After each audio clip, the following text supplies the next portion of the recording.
how we live and how we survive. So when you put that in the learning setting, what does that mean for students? Well, we're here to engage Dr. Wilfred Gikaru. He is the Dean from the School of ICT, Media and Engineering at Zetech University. Dr. Wilfred, karibu sana. Thank you very much. Good to see you.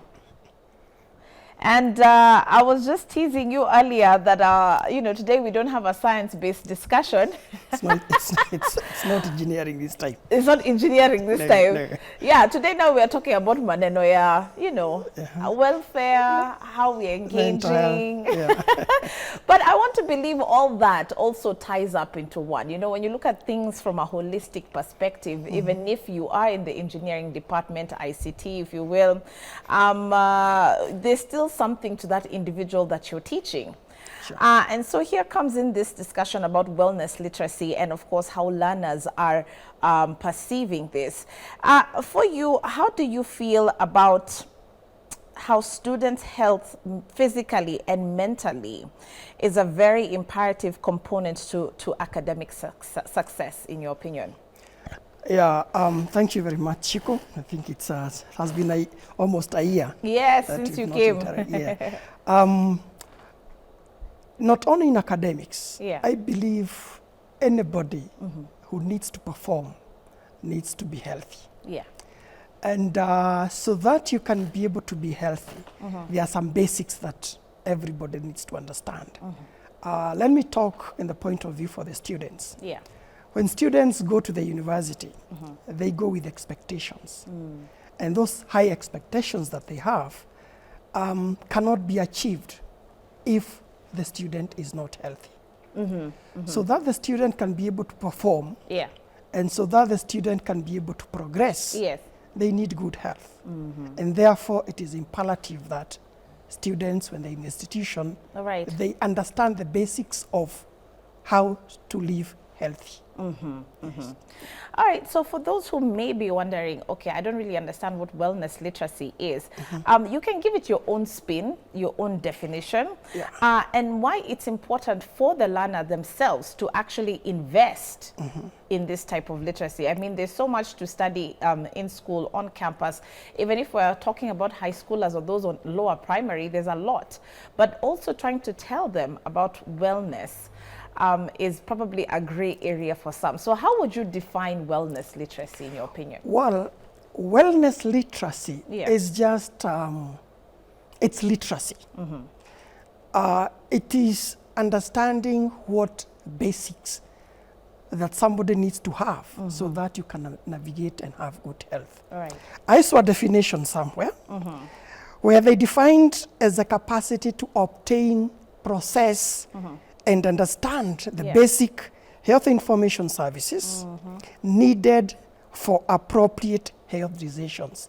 So it is those basic things that Yeah. one needs to understand so that you don't need to be a medic to understand health wellness.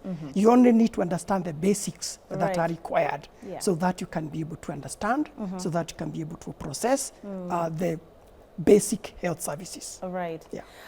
We've come a long way. You can imagine during your days, let's go back to your days of university, these Yeah. things were not even discussed about wellness literacy. Yeah. There was no center to go to talk to you about reproductive health. There was no one actually trying to help you process your feelings about your relationships with others. Yeah.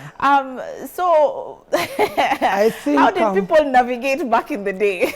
I think with time, Yeah. Things are changing.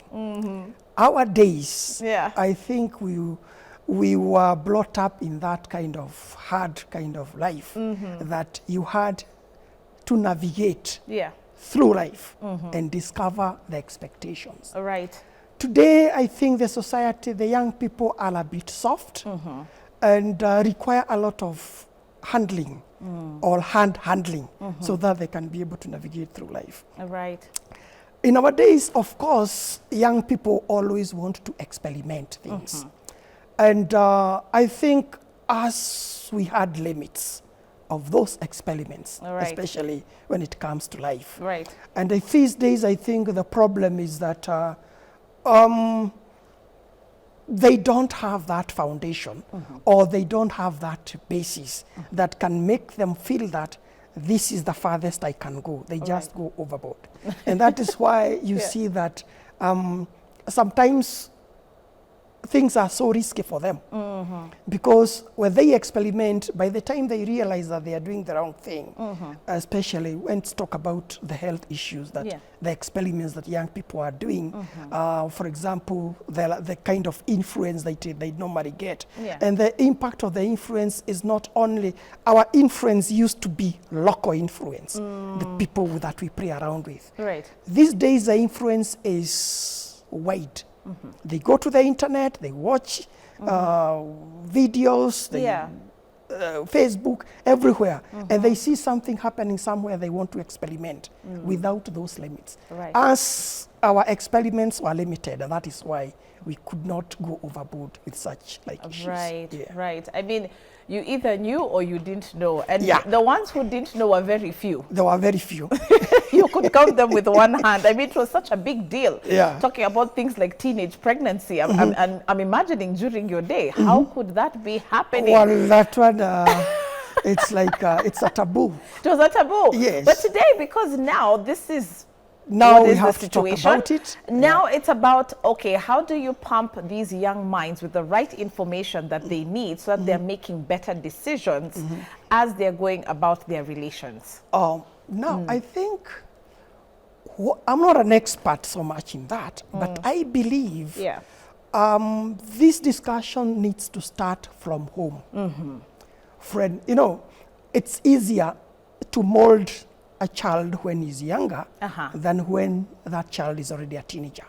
Because now you're dealing with adults, you're dealing with adults, and the adults you're dealing with can argue with you. And young people, when they pass 13, 14, 15, they have that tendency of feeling that they are in control and they know more than you. And that one now becomes risky, because convincing such a person, they can only get information, they want to get the information from outside. They believe the information from outside is the right information. But if you can try to mold the child from when that child is very young, and they learn to listen, then in that case you can be able to discuss with them. Because when they go out now, for example, they go out in, the students normally start getting lost when they get to Form 1. That's when directions start changing. When they go to the university, I think that is the last nail.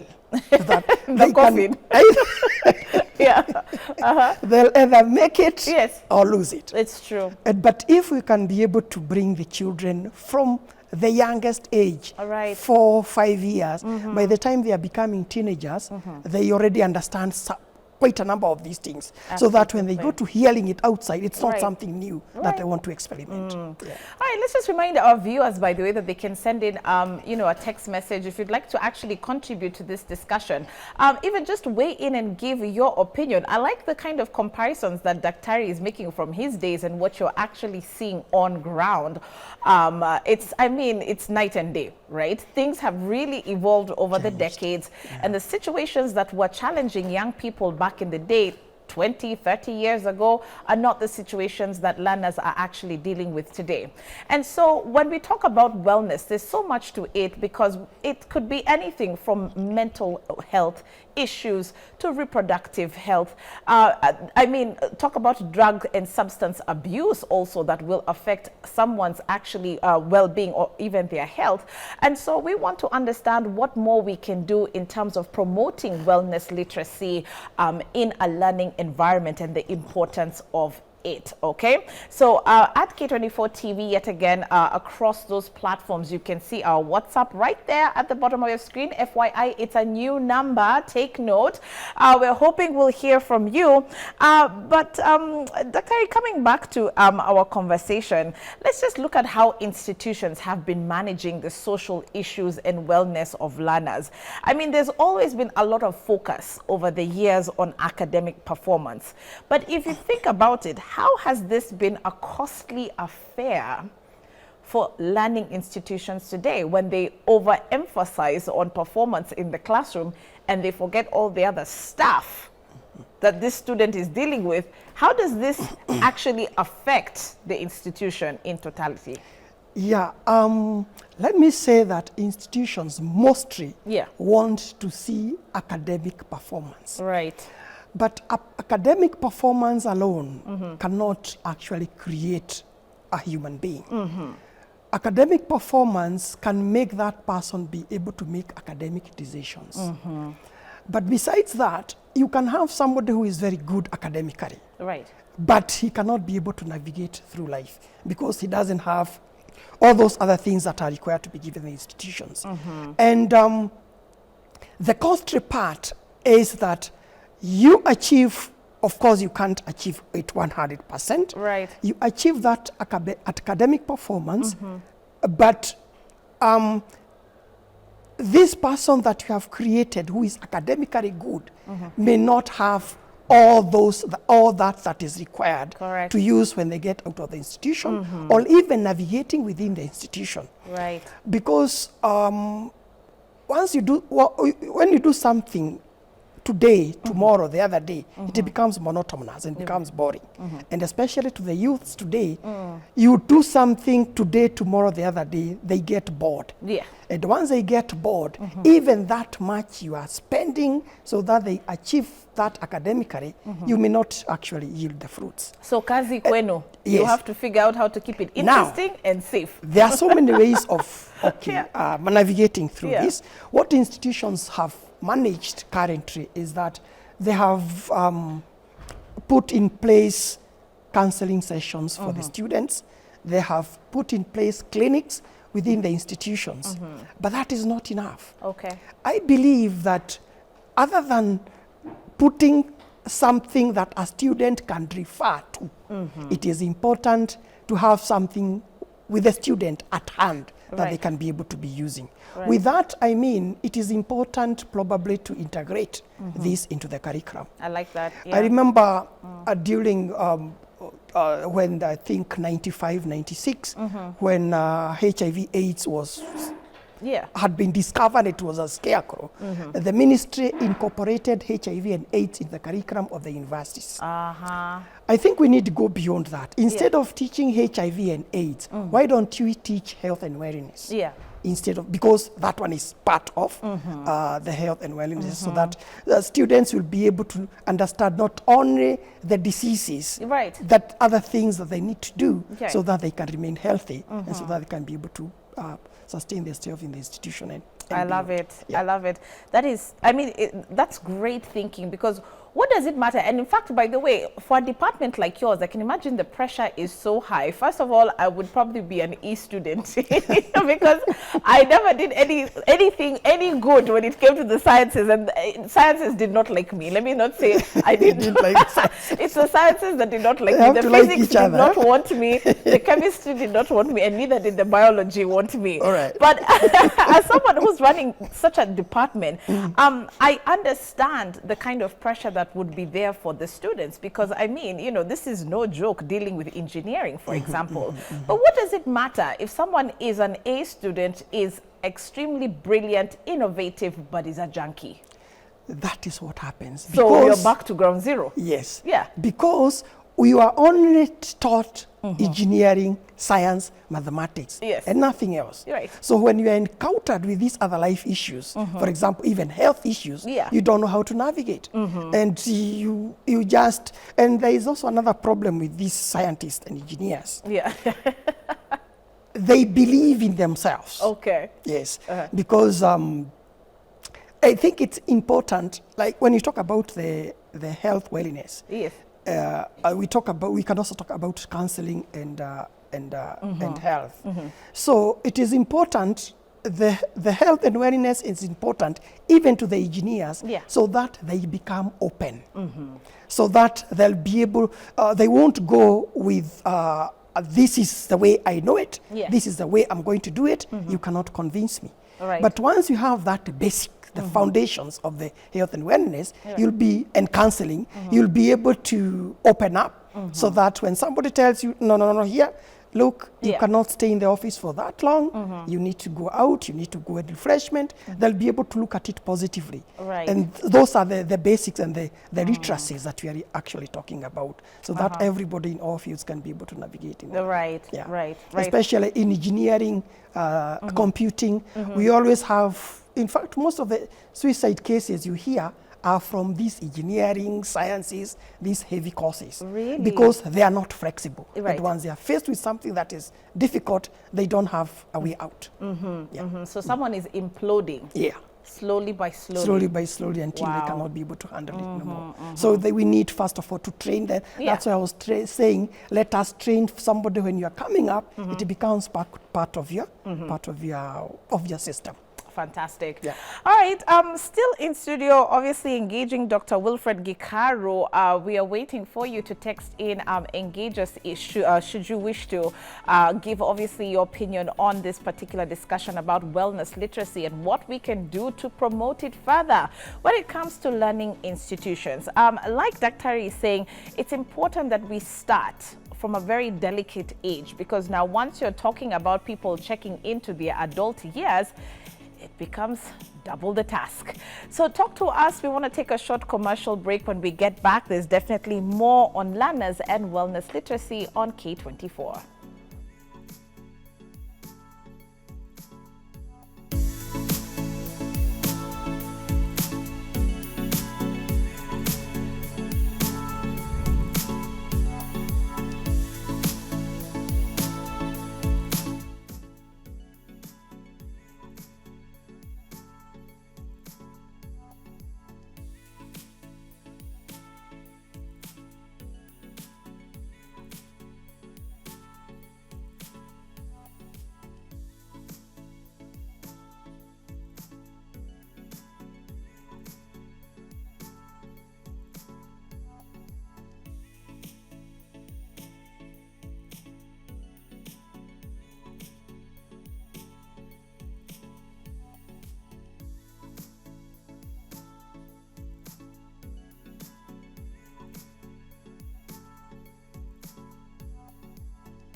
back to Health and Wellness with me, Shiko Kaitani. Thank you so much for sticking with us. We appreciate your company. We're in studio with the Dean from the School of ICT, Media and Engineering, Dr. Wilfred Gikaru, from ZTech University, as we discuss learners and wellness literacy. What's this all about? It's about integrating FYI wellness discussions, programs, if you will, with the curriculum. And we're talking about what the importance of all of this is and why institutions really need to take this, you know, seriously, for lack of a better term, okay? Or at least need to prioritize is the word, okay? Simply because what Dr. Gikaru said, even in the first half of the show, is that it takes more, okay, then the academics to build the individual. It's not just about the performance in class. What about the individual? So we're looking at things from a holistic approach. Before, this was not the case years ago, isn't it, Doctor? Sure. We did not have anybody catering to other aspects of the individual. And you wonder how, by the way, you all survived. How did we survive? It's by God's grace. By God's grace that you're here, that you have gotten to where you are. Yeah. But that should not be the case, by the way. There needs to be something being done to prioritize this. And so we're asking you to engage us this morning through our social media platforms, as well as that WhatsApp number that's on your screen. Speaking of which, Dan is my director. Do we have any text messages, please? Okay, let's look at one or two if there are. There's a text here, Dr. Gikaru. Someone says, morning K24. My question is, what about the mental health issues that began at early stages because of family issues and one did not get help? What can one do? Well, I believe for mental health issues, Yeah. I think the best cure is early counseling. Because, as I said, I'm going back to my point that when somebody is equipped Yeah. at an early age, you'll be able to navigate and handle Right. issues, especially family issues that normally come along. Children need to understand why issues come up in the family. Yeah. And they need to understand that such issues are not exceptional to that particular family. Yes. And they also need to understand that such issues have been solved before and they are solvable. Okay, we cannot say that they are 100% solvable. For example, if somebody, maybe somebody dies in the family, Yeah. that one, the only solution is counseling, that you can be shown that there is always a way out. Yes. And the reason why especially some children get stigmatized and sometimes they cannot be able to handle situations Right. is a lack of awareness and lack of that particular proper guidelines. Fantastic. So when you talk Yeah. about the mental issues require counseling because, and you know, you cannot counsel yourself.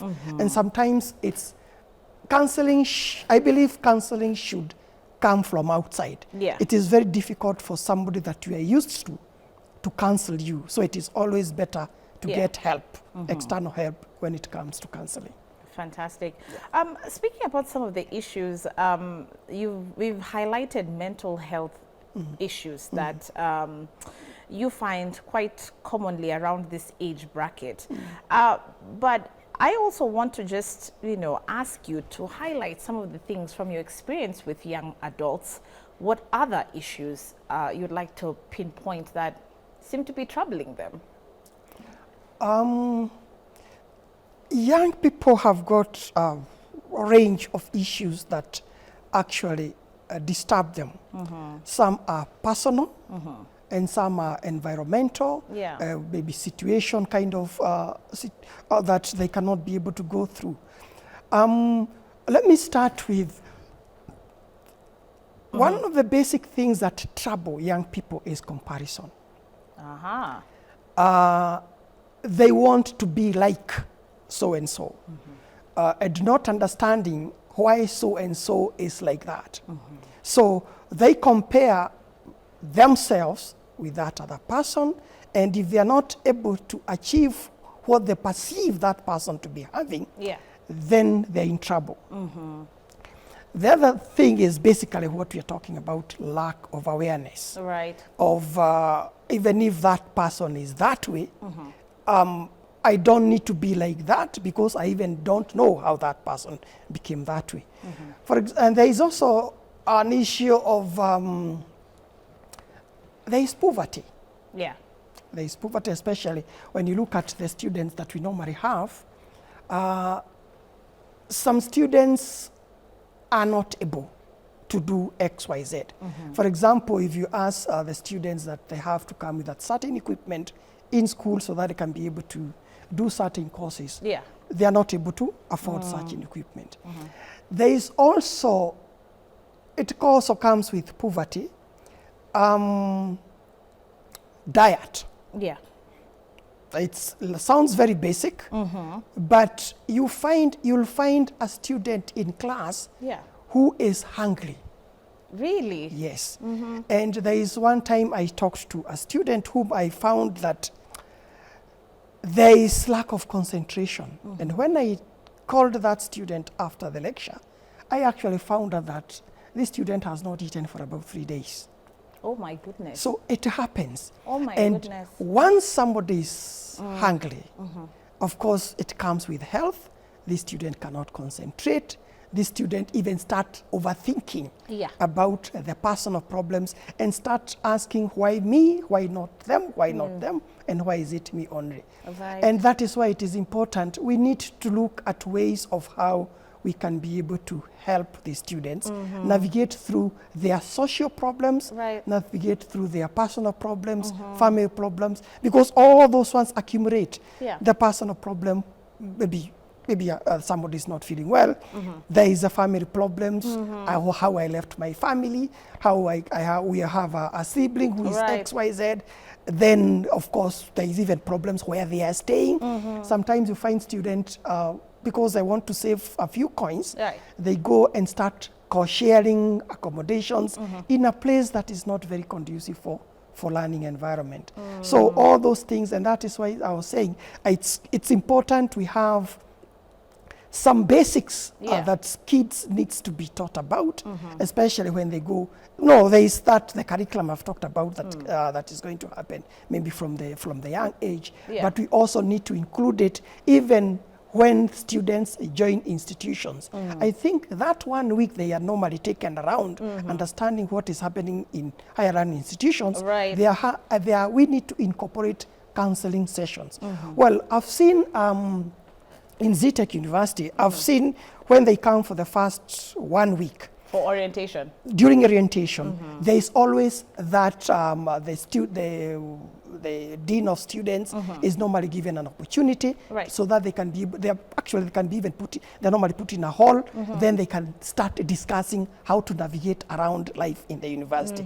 There is also, of course, and the institutions also need to think about even how to have clean water within the institution. Oh, wow. So that, sometimes not all students will be able to afford to buy bottled water. Yeah. So like in ZTech, I can see there are so many points that they have actually put for drinking clean water and pure water.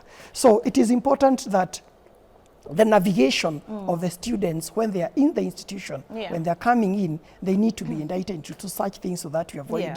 students getting isolated and they feeling that they are not good enough, Right. or they have not been able to achieve so much, and so that they can be able to perform. And again, performance is going to go hand in hand with how the students' health Yeah. is, both physical health, mental health, Yeah. and also the other life issues that they need to understand. I mean, I really like today's tags that were done by our show assistant, Charlene. If you read what's scrolling at the bottom of your screen, it really captures everything that we're trying to highlight today on the show.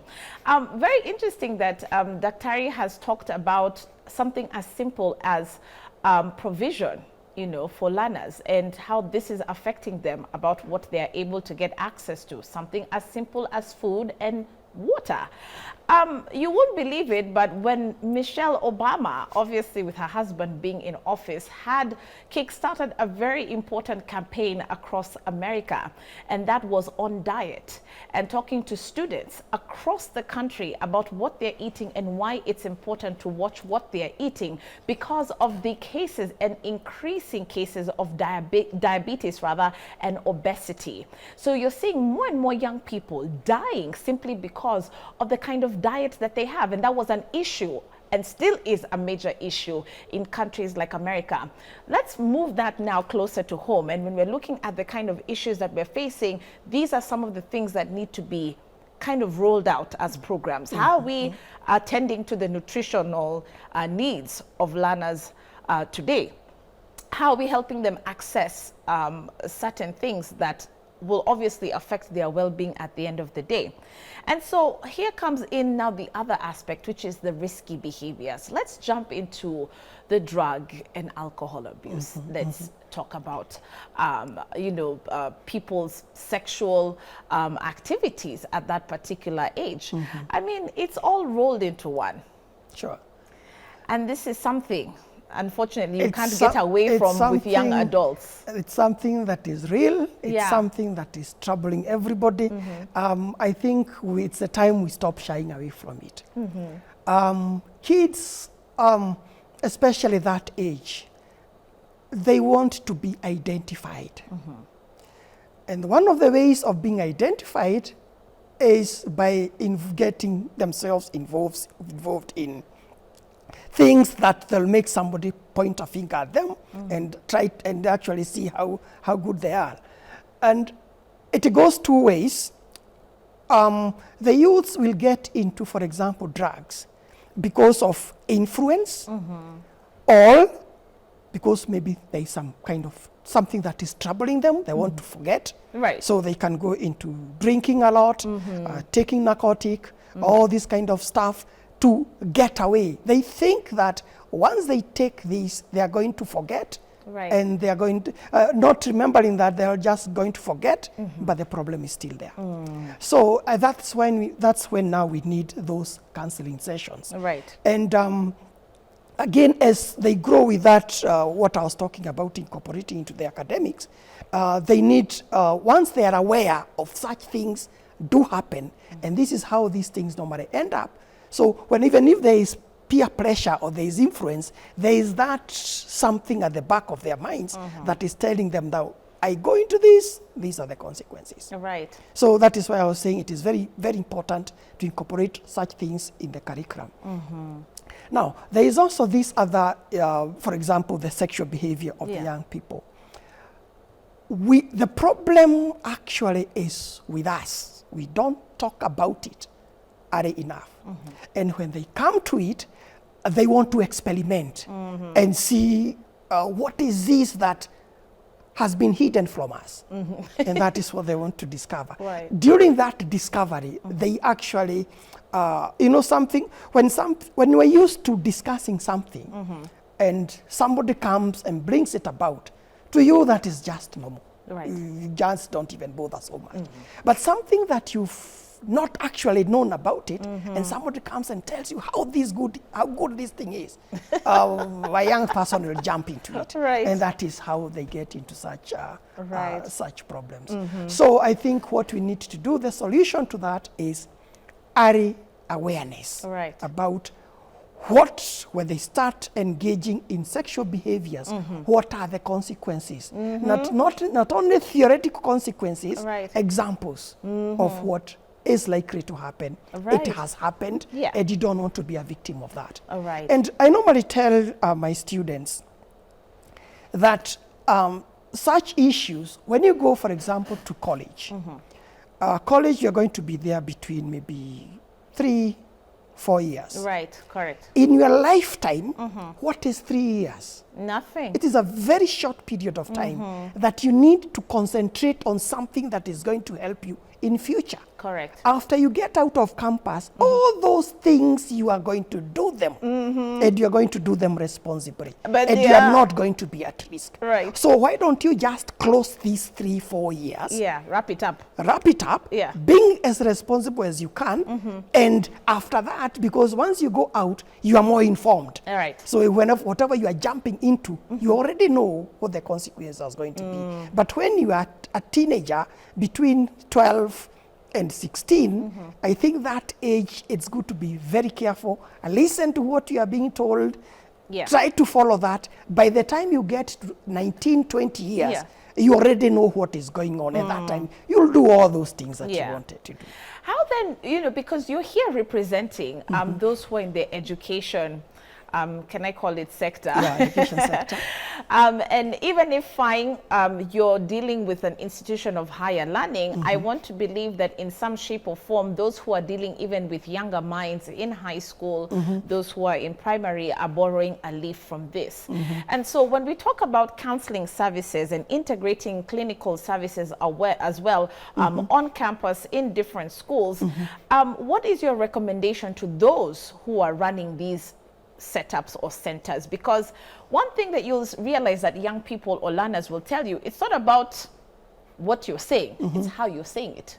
Even you as the whole lecturer or professor that you are, how you're actually talking to me about physics really matters. It's not the principles. It is not a principle, it's how I It's about deliver. how you're executing the message. Yes. So what do these people need to do so that we can see more young people willing to actually walk into these clinics, be open and say, okay, I'm sexually active. This is what's happening.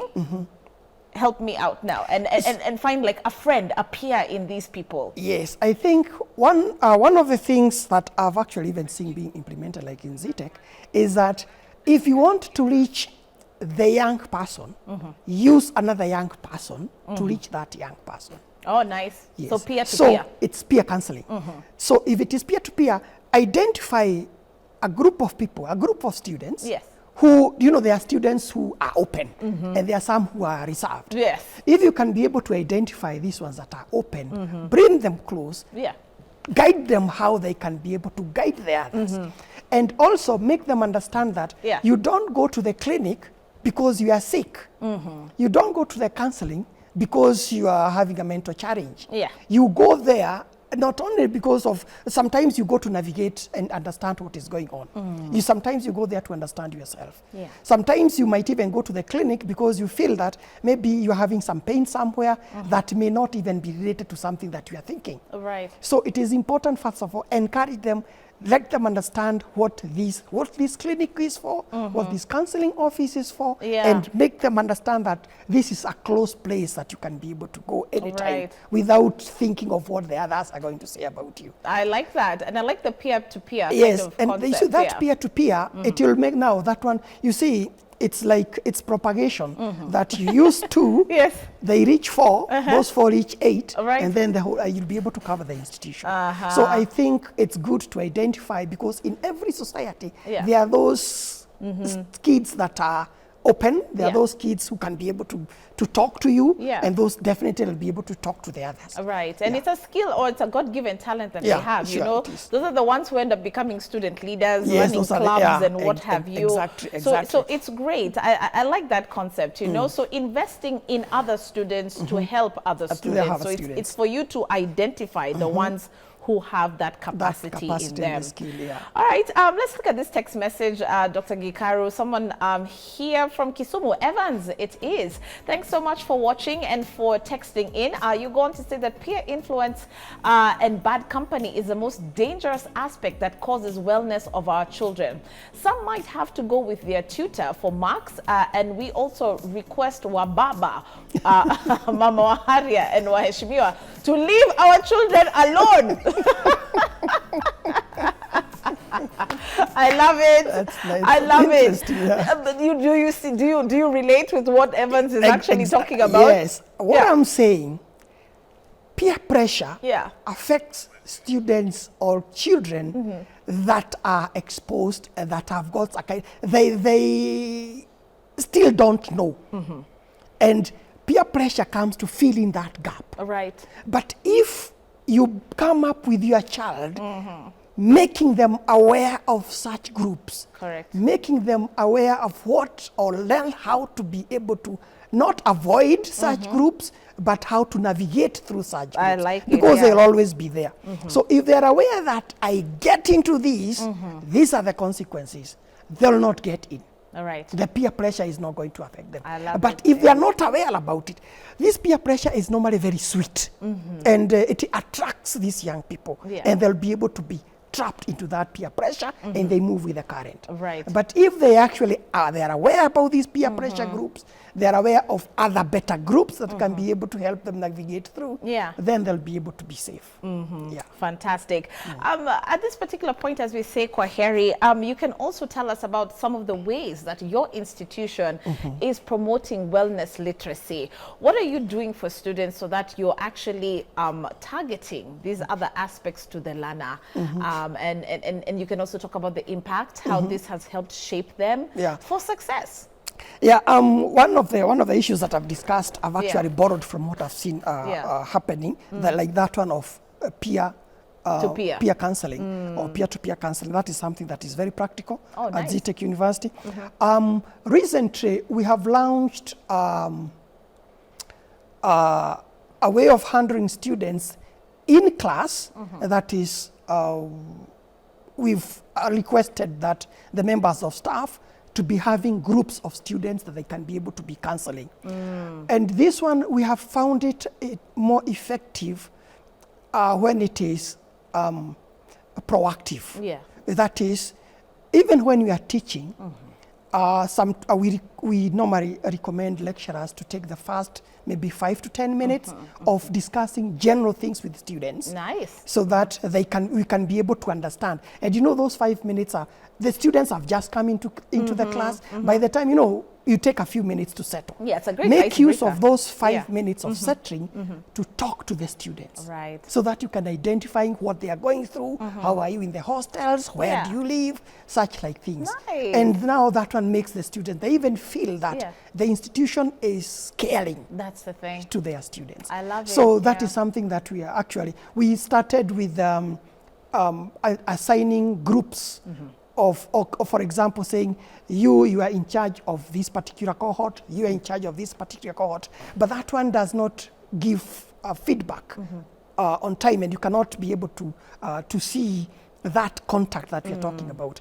But when you are, now it becomes open that all the lecturers, when they're coming in, Yeah. the first thing when you are settling, and you know, there are students that will be attracted to a particular lecturer. Yeah. So if I'm only allocated to one group throughout, and I don't like this person, I may not be able to get so much help from them. Right. But if you put it a clause such that every time you are going to class, there is that once about 10, 15 minute session Right. that you can have that kind of interaction. That's You'll even hear students actually appreciating what you are doing, and you'll be even hearing them, they're actually benefiting from And the discussions. volunteering the and even information volunteering the themselves. information. Yeah. Yes, that's how you Yeah. learn Yeah. what is actually happening. On Instead ground. of when you come, talk about the automata, talk about the what, the circuits.